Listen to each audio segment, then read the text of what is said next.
Welcome to This Explainer. Today, we're diving into a fascinating investigation of what is, honestly, probably the most misunderstood element in the entire universe. We're going to demystify hydrogen fuel. For decades now, we've been told that hydrogen is the ultimate clean energy savior, the so-called fuel of the future. But for a lot of us, just hearing the word hydrogen immediately brings up images of massive danger and destruction. So how in the world do we actually reconcile those two extremes? Well, let's jump right into this and uncover the incredible redemption arc of hydrogen. To really understand where hydrogen is going, we first have to look back at where its massive public relations nightmare actually started. We need to rewind to May of 1937, to the fiery disaster of the Hindenburg in Lakehurst, New Jersey.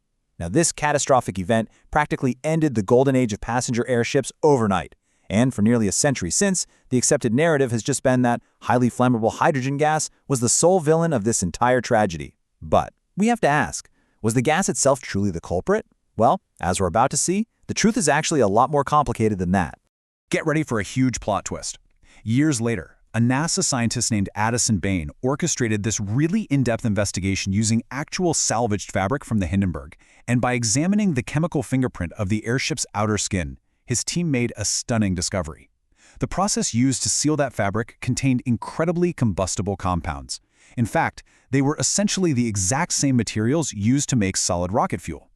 The investigation ultimately concluded that a spark of atmospheric static electricity ignited this highly flammable outer skin first. It was the burning fabric that then allowed the hydrogen inside to catch fire. So, naturally, you're probably wondering, why on earth were they flying a massive ship literally coated in rocket fuel and filled with flammable gas in the first place?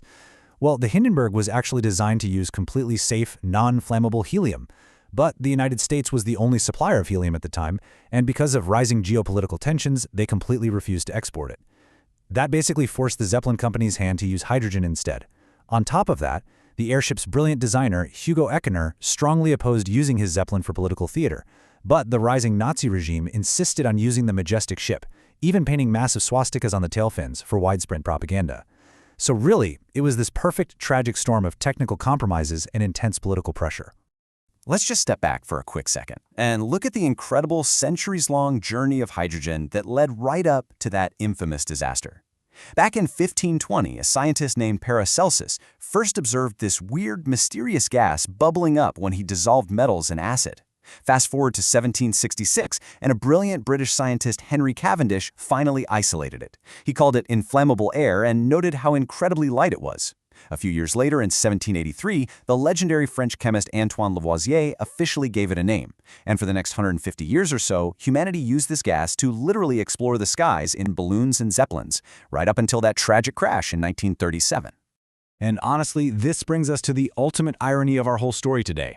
Remember when Antoine Lavoisier coined the name hydrogen? Well, he derived it from two Greek words, hydro, meaning water, and genes, meaning creator or former. That's right, the very element most famous for causing a terrifying, fiery aviation disaster is literally named the water creator. And as we pivot away from history and start looking toward modern science, that name is going to make perfect sense.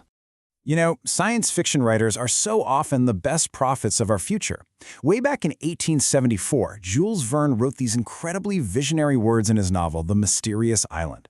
He predicted a world where water itself would be employed as fuel, actually replacing coal with this inexhaustible source of energy.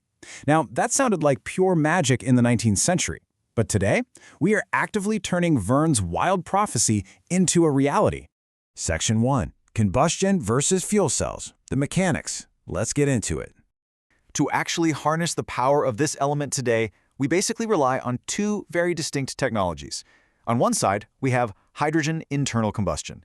Now, this works a whole lot like that familiar gas engine sitting in your driveway. It uses cylinders, pistons, and a spark plug to literally explode the hydrogen gas. It is definitely cleaner than gasoline, but it burns incredibly hot, only achieves about 20 to 30% energy efficiency, and unfortunately, it still creates some polluting nitrogen oxides. But on the other side, we have the futuristic hydrogen fuel cell. This doesn't burn the gas at all. Instead, it uses a chemical reaction to create electricity, running at an astonishing 60% or higher efficiency. So the really crucial point here is how this fuel cell actually works. It sounds super intimidating, but the steps are surprisingly elegant. Step 1. Hydrogen gas enters the fuel cell from a high-pressure tank. Step 2. It hits this special barrier called a proton exchange membrane, or PEM for short, which basically forces the hydrogen atoms apart into protons and electrons. Step 3, those electrons are forced to take a detour through a circuit. And boom, that moving stream of electrons is the exact electricity that powers your motor. Finally, step 4, the protons pass right through the membrane, meet back up with the electrons coming from the motor, and mix with oxygen from the outside air. Which leads us to, honestly, this absolutely beautiful, simple outcome. The only byproduct coming out of the tailpipe of a hydrogen fuel cell vehicle is pure, drinkable water vapor. Seriously, contrast that terrifying, fiery crash of the Hindenburg with the incredibly peaceful, pristine reality of a modern fuel cell. There's no carbon dioxide, no toxic smog, no loud engine noise, just water trickling onto the pavement. Now consider this staggering number for a second. 75%. Hydrogen makes up roughly 3/4 of the known observable universe. It is literally everywhere. It's in the stars, it's in the water we drink, and to make it even more appealing as a fuel, by weight, hydrogen actually holds nearly 3 times as much energy as standard gasoline. It is hands down the most abundant, energy-dense element we have access to. Section 2.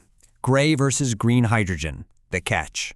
Okay, so if hydrogen is the most abundant element out there, holds 3 times the energy of gas, and only spits out water as exhaust, why aren't we all driving hydrogen cars right this second? What's the catch? Well, think of hydrogen as a really friendly element. It just loves to hold hands. Here on Earth, it almost never exists entirely by itself. It's always locked in a tight chemical embrace with oxygen to make water or with carbon to make fossil fuels. So to get the pure hydrogen gas we need for those amazing fuel cells, we have to aggressively force it apart from its chemical friends. And doing that requires a tremendous amount of energy. And because it takes energy to make energy, the source really, really matters. Right now, most of our hydrogen is what the industry calls gray hydrogen. We extract it from natural gas in this cheap but dirty process that basically releases a ton of carbon dioxide right back into the atmosphere, which totally defeats the purpose of driving a clean car, right? But the holy grail, the absolute dream scenario, is green hydrogen. This is where we use 100% renewable energy, stuff like wind or solar power, to zap plain water in a process called electrolysis. That creates pure fuel with exactly 0 emissions from start to finish. Making this green hydrogen truly scalable is the key to everything, and that is exactly where some massive technological breakthroughs are happening right now. For example, Bosch has developed an advanced PEM electrolysis stack that's capable of yielding 23 kilograms of pure green hydrogen every single hour, and it requires just 1.25 megawatts of power input. Guys, this isn't just a lab experiment anymore. This is the kind of industrial engineering excellence, using super high power density that actually allows us to produce green hydrogen at a scale large enough to power our modern society. Section 3. The heavy-duty fuel. Powering the future. So, all this brings up a great question. Do we even need hydrogen when battery electric vehicles are already out on the roads in massive numbers? Like, if we already have lithium-ion batteries that you can just plug into your garage, why spend billions developing hydrogen infrastructure? Well, when we compare the two, the differences are striking. Refueling a hydrogen tank takes about 3 to 5 minutes, basically just like pumping gas, whereas massive batteries can literally take hours to charge. But the real issue here is weight. Lithium-ion batteries are incredibly heavy, while hydrogen gas is incredibly light. And this tells us exactly what the ideal use cases are. Batteries are absolutely fantastic for your everyday passenger car.